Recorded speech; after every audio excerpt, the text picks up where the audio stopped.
Hello guys, so welcome back sa aking channel. Ayan, welcome back po tayo guys at mag-unboxing po ako guys ng isang Legion 3D. So ayan guys, share ko sa inyo kung paano ito gamitin guys, itong Legion 3D. Ayan, nakabalot po siya ng grabe pagkabalot naman ito. So mahihirapan tayo kung wala tayong gunting nito guys. Nako. Ayan, so syempre binalot talaga ng husto yan sa G&T, sa LBC. So ayos siya guys dahil balot na balot siya.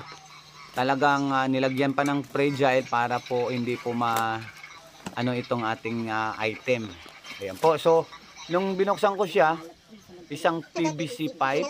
So nasa loob pa ng PVC pipe itong ating Legion 3D. So talagang secure na secure po siya. Ayan po guys. So nahirapan ako magbukas niyan dahil mula doon sa karton na napakakapal hanggang dito sa PVC pipe. Ayan, ikakat natin ang video guys dahil mahaba pa, magbubukas pa tayo nan sa PVC pipe. Ayan, sa loob ng PVC pipe, natanggal ko na yun doon sa loob. Meron na naman. Ay lang kailangan natin guntingin itong mga nakatape na bubble wrap.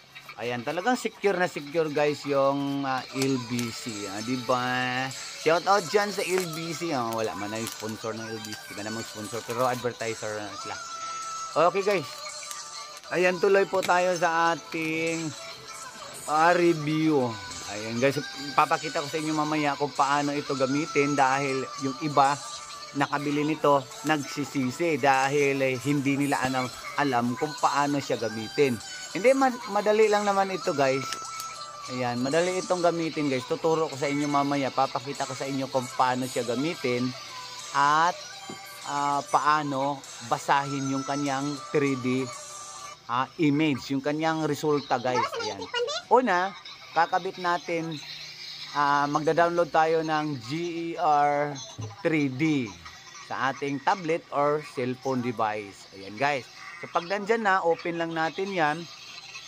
Pindutin lang natin yung GER 3D. Tapos, i-connect mo ngayon, punta ka sa Bluetooth. Ayan, punta natin yung Bluetooth guys. Magsa-search tayo doon.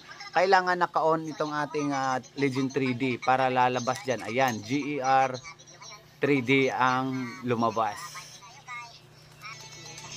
Ayan, so manghihingi ng password dyan, i-type mo lang dyan 1234. Ayan, 1234, magiging okay na yan. So pairing na po siya yung ating device na baston na Legion 3D at itong ating tablet. So tablet ang ginamit ko guys. Meron din akong apps dito sa aking cellphone, pero itong tablet ang ginamit ko ngayon dahil ito ginawa pa sa pang video ko itong aking cellphone. Ayan na, connected na po sila ng Bluetooth. Pwede ka nang magsimula mag-scan. So ngayon guys, itatry natin dito sa ating sahig guys para makita nyo guys kung paano ginamit o paano gamitin guys. Ayan. So ayan tumatakbo na yung 3D dyan. So pinipindot ko yung baston. May pindutan po dyan sa baston. Tapos igalaw-galaw mo lang. I-move mo lang forward. And then pabalik-balik ka lang. And then ayan, gagawa ka ng row hanggang matapos o mapuno yung ating monitor. So ayun guys, ipakita ko sa inyo ang 3D result. Okay guys, pag ganito kasi ang kalabasan niya, medyo high contrast po siya. So ang gagawin natin, ang gagawin mo dyan ay pindutin mo lang itong minus sign dito. Ayan sa taas. Andito yung mga settings niya. Ayan, kung dito sa 3D, pindutin mo yung 3D. Tapos pindutin mo itong anong tawag nito? Zoom out. Ayan. Zoom minus kasi siya. Para po para hindi masyadong high contrast po ang kanyang kulay guys. Ayan. So malalaman natin guys pag pindutin natin itong zoom out ng contrast, reducean natin siya ng kulay. Ayan, mapapansin natin na natatanggal yung mga iba pang kulay na pula. Kasi ito, ganito kasi, pag pula kasi, yan yung metal. Tapos, ibig sabihin, pag hindi natatanggal yung ibang pula dyan, yan yung totoong metal na kanyang na-detect. So, papakita ko sa inyo alin dyan ang metal dito sa ating sample area. Ayan po, banda dito sa kabila ay mayroong bakal. Ayan po, ayan. Tapos, ito rin, mayroong bakal dito sa kabila. Kaya, nahahagip o nakikita dyan sa 3D. Yan po ibig sabihin. Tapos, dito sa gitna, mapapansin ninyo, ay kulay blue lahat. Diba? Sky blue. Lights blue. So, ibig sabihin, itong simento lang ang kanyang na-detect. So, ibig sabihin, wala pong bakal dyan sa ilalim na yan. So, yan po ang ibig sabihin. Kasi dito ako nag-trial eh. Dito ako nag-i-scan. Ayan o. So, di ba may bakal dyan sa gilid. Tapos, dito rin sa bandang gilid. Yan po ang nahahagip ng Legend 3D.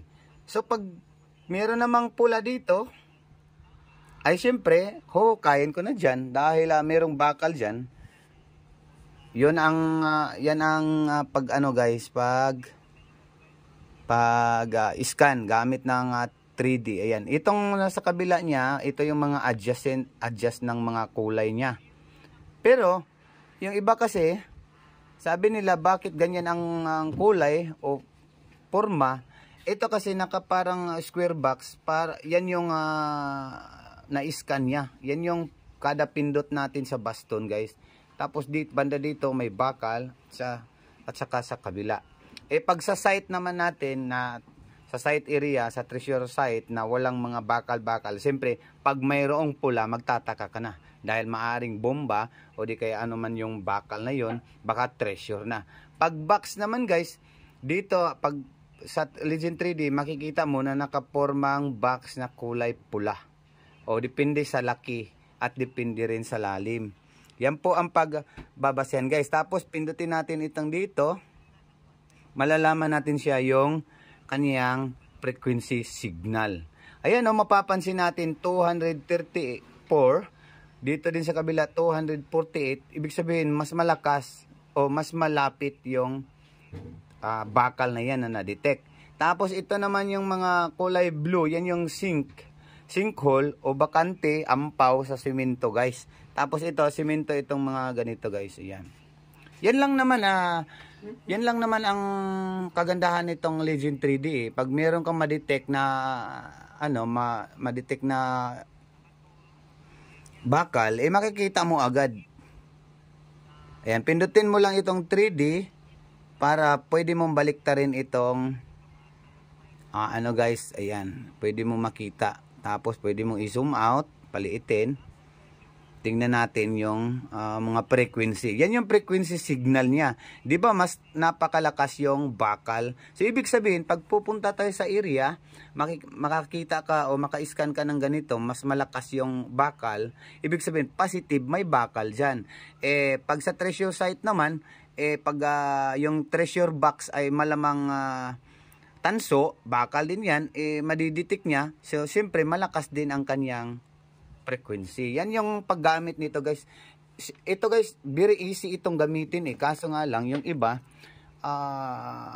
nakukulangan pa sila, guys, sa 3D. Ito, mas mabilisan lang, Pag scan mong ganyan, makikita mo na agad yung, yung site, yung